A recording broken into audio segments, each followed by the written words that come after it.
So for bob and weave, when we talk about setup, we want this bob and weave to be the bar to be somewhere between the top of the shoulder and the bottom of the armpit. So depending on whether that's the 1 inch holes or the 2 inch hole spacing, you can make more adjustments. But if you have somebody that is doing this kind of like upper body kyphotic type of thing, you can raise the bar up and see if we can try to promote this nice straight spine with maybe a little bit less of a less of that rounding of the upper back as we go through. That's probably the biggest thing I see with issues on this one. Also, if somebody wanted a challenge, we could go slightly lighter double bells for all of these exercises.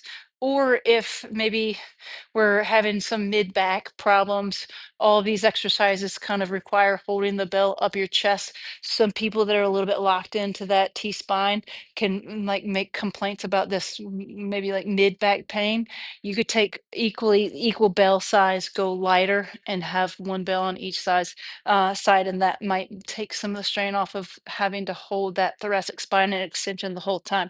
But for goblet squat, or sorry, for bob and weave, we'll start feet together.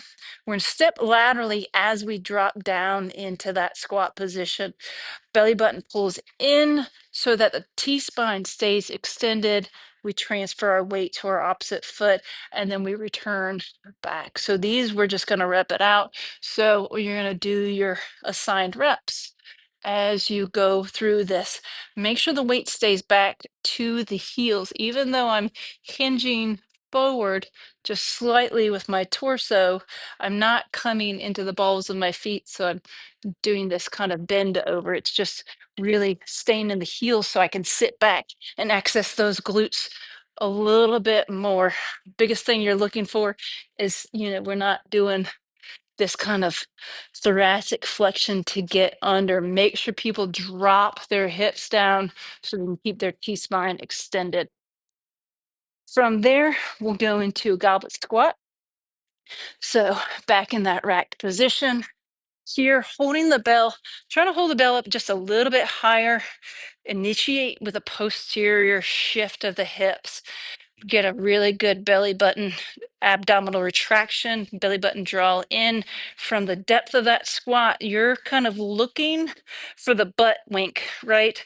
So when we're going into this squat, we want that spine, that neutral spine, to stay intact all the way down, all the way up. So if you see something like this start to happen, where you see that butt wink and the tailbone starts to tuck under and we lose the neutral spine, just have them go a little bit more shallow in that squat and really focus on that abdominal retraction. Make sure the weight's back in the heels with that one as well. To finish up, we'll go back into that same racked position and we're going to do backwards lunges. So for these, remember the foot that's stationary is your working foot. So you really want to keep about 80% of your weight in that working leg. This is really just a kickstand for balance.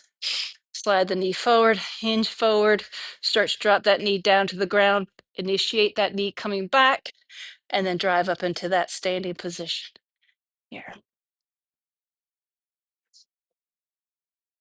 Same thing on the other side.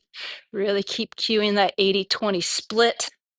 You should feel the glute of the stationary leg doing a fair portion of the work in these lunges. Also watch for that neutral spine.